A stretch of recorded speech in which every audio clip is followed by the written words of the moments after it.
और इसीलिए आज जनकपुरी में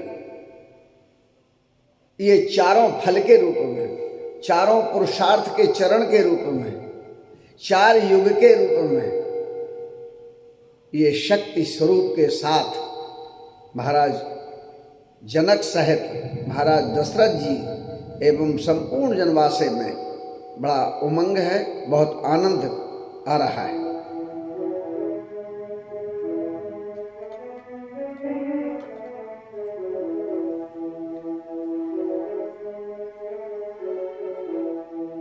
पुण्य जेवनार भयउ बहु भांति, पुण्य जेवनार भयउ बहु भांति, पठाए जनक बुलाय बराती, पठाए जनक बुलाय बराती, परत पावड़े बसन अनुपा,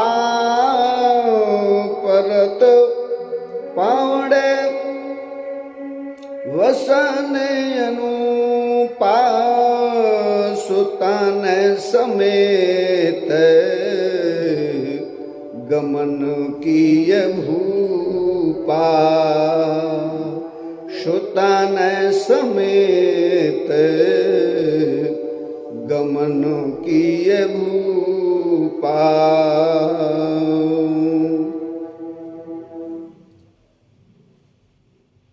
अब जेवनार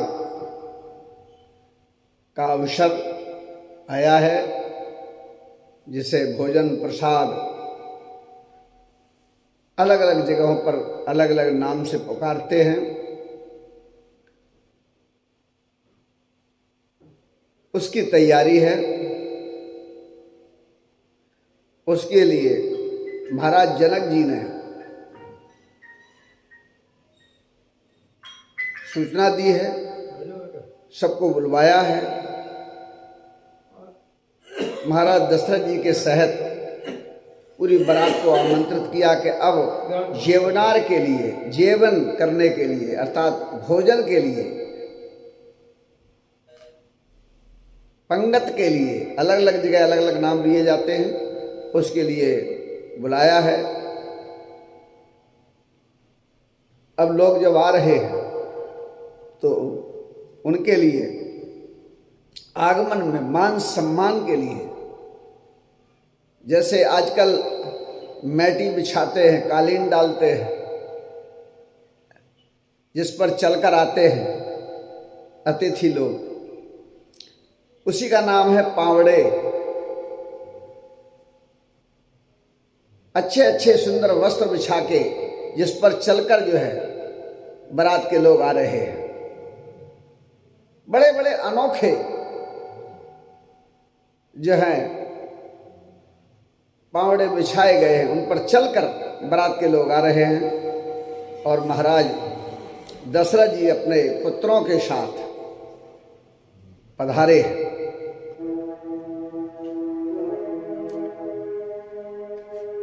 शव के सादर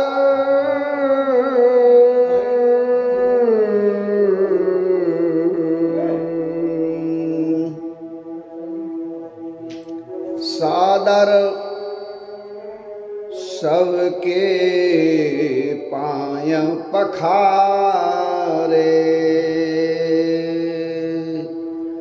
सबके सादर पाय पखारे,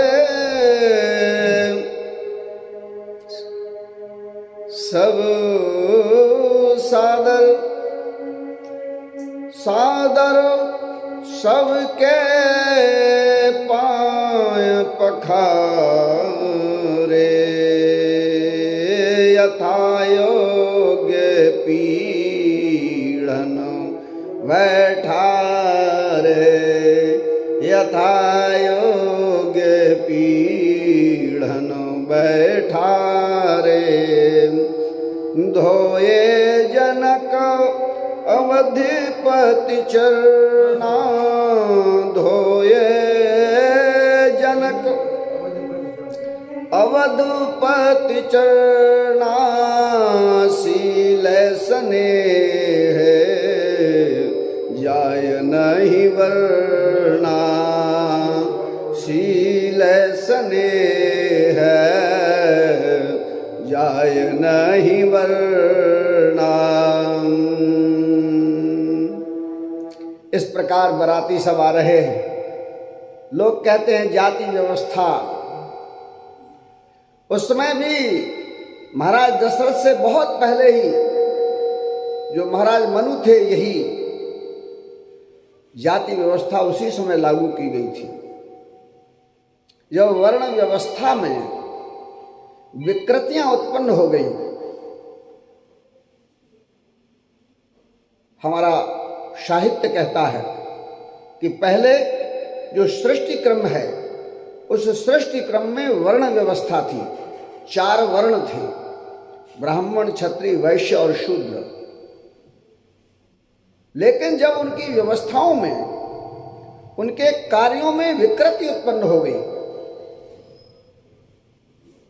वहां तक जो सृष्टि का सृजन था, महाराज मनु से पूर्व ब्रह्मा की सृष्टि का जो सृजन था, उस सृष्टि में मनोदशा से संतान की उत्पत्ति का साधन था। मन वृत्ति से ही गर्भ धारण होना और संतान की उत्पत्ति होना। तेज के निकलने के 5 साधन हैं जो नर से निकलते हैं, और नारी के लिए भी वही इस प्रकार से प्राप्त होते हैं। तो ब्रह्मा की सृष्टि का इस प्रकार से सृजन था। उसके बाद महाराज मनुष्य के द्वारा जिस सृष्टि का सृजन हुआ, इसलिए कहा गया है राजा मनु और शतरूपा जाते भई नर सृष्टि अनूपा। वो अनूपा क्या है? अनूपा वही है, मैथुन के माध्यम से सृष्टि का सृजन आरंभ हुआ है, और उसके इसलिए ये अनूपा हो गई, ये अनोखी सृष्टि हो गई। उस ब्रह्मा की सृष्टि से अलग प्रकार हो गया, क्रिया विधि बदल गई, और वर्ण के स्थान पर जाति व्यवस्था लागू की। जो जिस कार्य को करता है उस कार्य को और श्रेष्ठ, जैसे आजकल पढ़ते हैं और पढ़ने के तदुपरांत उसमें विशेषज्ञता प्राप्त करने के लिए मास्टर डिग्री, पहले बैचलर, फिर मास्टर, फिर पीएचडी आदि आदि, और अलग अलग विभाग हैं, अलग अलग शिक्षा है, उसमें विशेषीकरण प्राप्त करना। इस प्रकार की जो दिशा है संसार की, उसी में जो जिस कार्य को करता, उस कार्य में उसे विशेषीकरण प्राप्त हो जाता। अब विशेषीकरण के लिए भी 2 चीजें हैं। जैसे संसार में एक मिट्टी है, अब यूं तो धरती माता सब जगह धरती माता है, लेकिन धरती माता के स्वरूप में जो मिट्टी का स्वरूप है, पानी का स्वरूप है, हवाओं का स्वरूप है, सूर्य के प्रकाश की अवस्था का स्वरूप है, और गगन मंडल का स्वरूप है। ये 5 तत्व हैं जिससे सृष्टि का सृजन हुआ है, निर्माण है। पंच तत्व से निर्मित जगत। तो जिस प्रकार से कौन सा पौधा किस मिट्टी में अच्छा उत्पन्न होगा, इसकी भी सुनिश्चितता है। हर पौधा, हर वृक्ष हर मिट्टी में पैदा नहीं हो सकता, और अगर उसे लगाया भी जाएगा तो भी वो पल्लवित, पुष्पित, फलित होने में मुश्किल ही है। अपवाद करना, उसमें कुछ और मिलाकर तैयार करना, उसके स्वरूप को बदल देना, उसको संक्रमित करना, उसका संक्रमण बनाना, ये अलग विषय है। इसलिए मिट्टी भी वैसी ही बन जाए जो उस कार्य को कुशलता प्रदान करे, इसके लिए विज्ञान में भी एक ही प्रकार की क्रिया को लंबे समय तक करते रहने पर उसका स्वरूप स्थायी स्वरूप लेने की दिशा बना देता है। जैसे बच्चा आंगन में घूमता है तो पहले ये शरीर थोड़ी घूमता है, लेकिन इसके बाद ये शरीर को लंबे समय तक यूं घुमाता रहता है बच्चा, तो उसको लगने लगता है धरती घूम रही है, और स्वयं में भी घूमने की क्षमता उत्पन्न हो जाती है और वो स्वयं घूमने लगता है। अर्थात इसीलिए लोगों में विशेषीकरण की व्यवस्था समाज में रहे। कोई छोटा बड़ा नहीं है। मैकेनिकल का इंजीनियर, इलेक्ट्रिकल्स का इंजीनियर, अरे इंजीनियर तो इंजीनियर है, सिविल का हो, आईटी का हो, इंजीनियर इंजीनियर है, लेकिन उसका ये अर्थ नहीं है कि वो छोटा है, ये बड़ा है। भारत की ऐसी व्यवस्था जिसमें विशेषीकरण बना रहे और अधिक विशेषीकरण हो, तब किसी चीज का अभाव न हो, किसी ज्ञान में त्रुटि न हो पाए। आज तो देखते हैं कि एक सिद्धांत को आज बनाया जाता है और कल उसे मिटा दिया जाता है। आज जिस फार्मूले को लेकर आते हैं, कल उस फार्मूले का जो है दुष्प्रभाव देखकर उसको मिटा दिया जाता है। भारत की वो संस्कृति, भारत की वो सभ्यता जिसमें त्रुटि न हो पाए, विशेषज्ञता को प्रदान करने के लिए भौतिक स्वरूप को, मानसिक स्वरूप को और आध्यात्मिक स्वरूप को श्रेष्ठ और मंगलकारी बनाने के लिए ही जाति व्यवस्था में लोगों की कर्म भूमि को तैयार किया जाना एक श्रेष्ठ विज्ञान की संज्ञा देता है। और इसीलिए लोगों में अपना अपना कार्य करना और वही उनकी जीविका का साधन बनना, तब ना तो कोई आश्रित था, ना कोई निराश्रित था, सब स्वतंत्र रूप से अपने अपने कार्य की विशेषता को जानते भी थे, करते भी थे, और उसमें फिर बंधित भी नहीं होते थे। इसीलिए हमारे यहाँ कथाएं आती हैं कि अजामिल जैसा जो करता था वो उसमें बंधता नहीं था, उसका भी कल्याण हुआ है। बंधन युक्त नहीं, सहज अवस्था उत्पन्न जब हो जाती है, तब आगे चलकर यही व्यवस्था हजारों लाखों वर्ष तक रही और समाज को सुख और शांति प्राप्त हुई। और बड़े लोग विशेषज्ञ हुए, हर कार्य में विशेषज्ञ हुए। कहना मैं ये चाहता हूं कि इस प्रकार से यहां देख रहे हैं, सादर सब के पाय पखारे,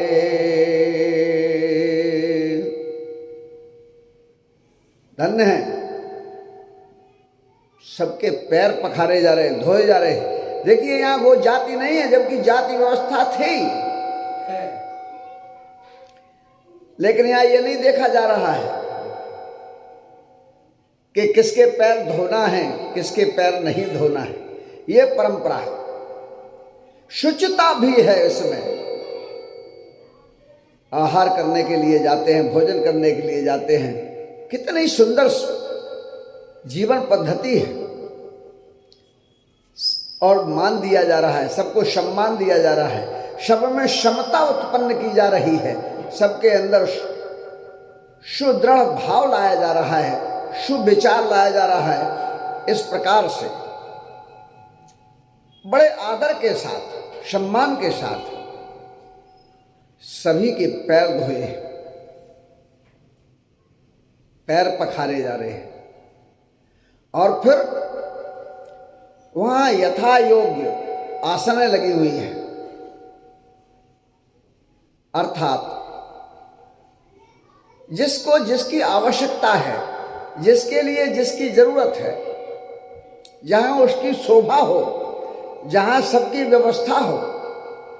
देखते हैं जहां जनसमूह बैठा जाता है, कुर्सियां एक होती हैं, हॉल एक है, कुर्सियां एक हैं, लेकिन उनमें केवल अंतर यह है कि आगे वाले लोग जो है उनसे उसके पीछे वाले की कुर्सी ऊंची होती है, फिर उसकी ऊंची होती है, फिर उसके ऊपर ऊंची होगी। कुर्सी तो वही है, धरती भी वही है, लेकिन सबका मान भी रहे, सबको दृश्य भी हो, सब देख सकें, सब एक दूसरे को।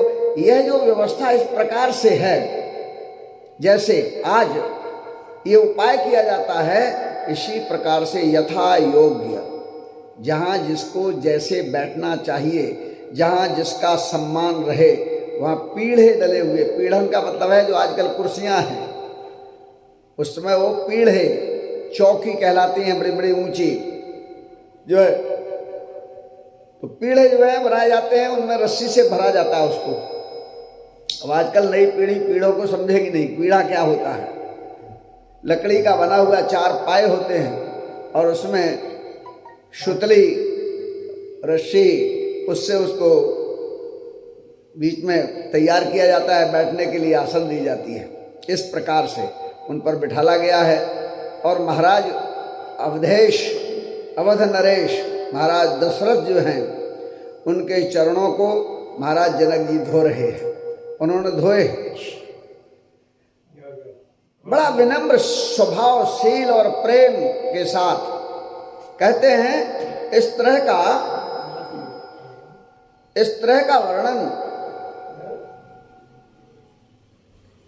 का वर्णन किया है। इस तरह के संस्कार, इस तरह की जीवन पद्धति है ये भारत की, जिसके माध्यम से ये कहा जा रहा है कि वहाँ ऐसा हो रहा है। लोग कहते हैं भारत में जातिवाद था। कहाँ है जातिवाद? इसको देखिए, इसको समझिए। ये अलग बात है कि बाद में लोगों ने इसको विकृत किया है। बड़ा स्नेह बहुरे राम पद पंकज धोए, बहुर राम पंकज, बहुर राम पद पंकज धोए, जे हर हृदय कमल मांगोए, जे हर हृदय कमल मांगोए। तीनों भाई राम सम जानी, तीनों भाई राम सम जानी, धोए चरण जनक निज पानी, धोए जनक धोए चरण जनक जनक ने जपानी।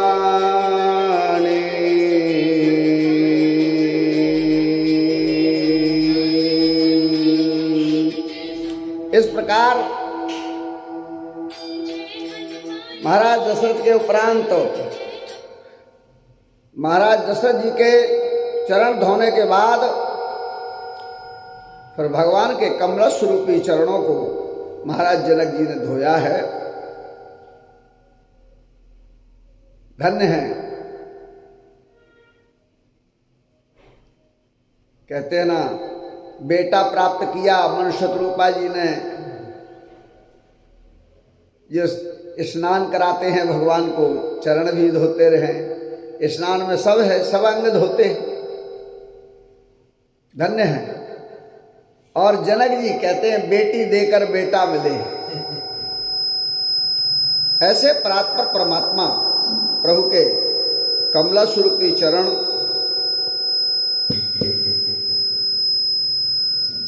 धोने का अवसर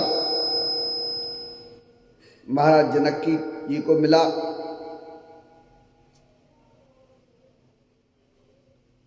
जो चरण भगवान शंकर के हृदय रूपी कमल में छिपे हुए हैं, भगवान शंकर ने अपने हृदय में जिनको धारण कर रखा है, ऐसे आज वही चरण महाराज जनक जी धो रहे हैं। और देखिए, यहां भी कोई ये भेद नहीं है। जनक जी तो ब्रह्म ज्ञानी है, वैसे भी तीनों दामाद हैं। जनक जी का नाम क्षीरध्वज और इनके भाई का नाम कुशध्वज। दो बेटी महाराज क्षीरध्वज की, जानकी जी, उर्मिला जी, और दो बेटी कुशध्वज की, मांडवी जी और श्रुतकीर्ति जी। कोई भेद नहीं है, चारों दामाद हैं। इस तरह जैसे राम जी के चरण धोए, वैसे ही तीनों भाइयों के चरण धोए हैं महाराज जनक जी ने, अपने हाथ से धो रहे। धन्य है।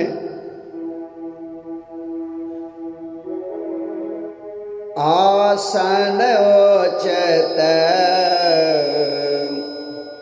सब इंद्रपदीन है। आसन उचित सब इंद्रपदीन है। आसन उचित सब इंद्रपदीन है।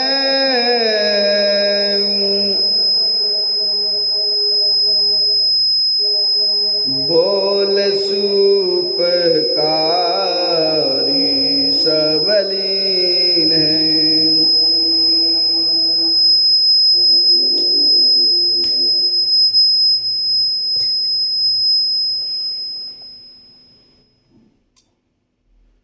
बोल सुपकारी सबलीन है। इस प्रकार परोसने वालों को बुलाने से पहले महाराज जी ने उन सबको छोटे वाले बंद कर दे, पुराना वाला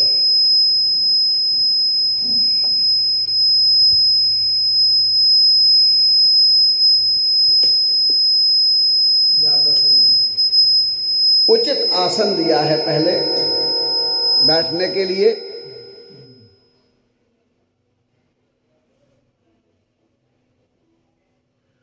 सबको, चारों भाइयों को बिठाला है। और उसके बाद बड़े आदर के साथ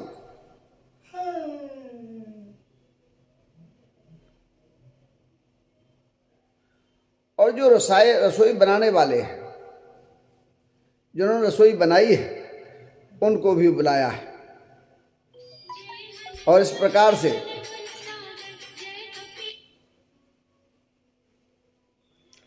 सादर लगे पूर्ण पनवारे,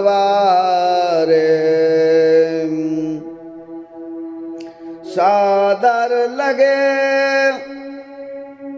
परन पनवारे, कनक कील मणि पात सवारे।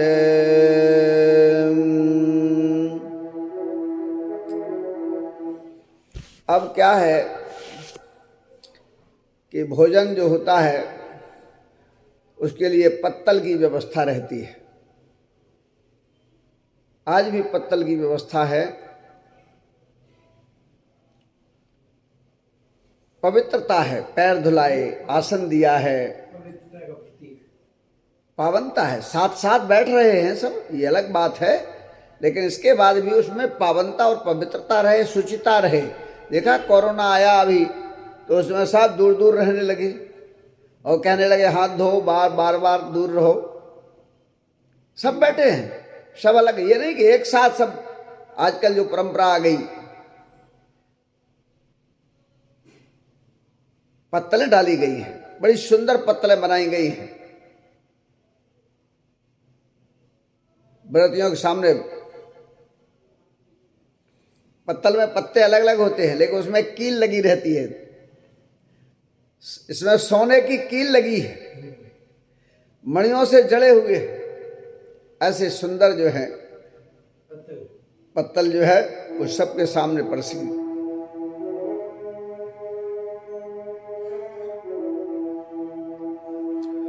सुपोदन सुरभि सरसी,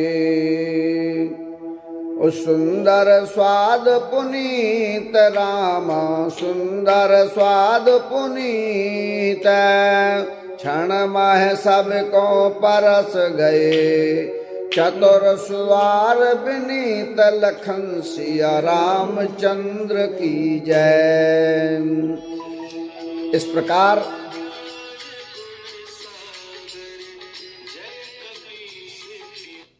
प्रकार जो है, जो परोसने वाले हैं, जैसे आजकल होता ना उनका सूप परस रहे हैं, हाँ, ये सब पहले से भी है। दाल है, भात है, गाय का सुंदर घी है, अनेक प्रकार के ये जो व्यंजन हैं, 60 रस व्यंजन, खटरस जो व्यंजन है वो सब परसे गए, जिनमें बहुत सुंदर। लेकिन ये नहीं कि आहार स्वाद के पीछे वो बीमारी पैदा कर दे, ऐसा भी नहीं है। पुनीत है, स्वाद पुनीत, जो रुचिकर हो।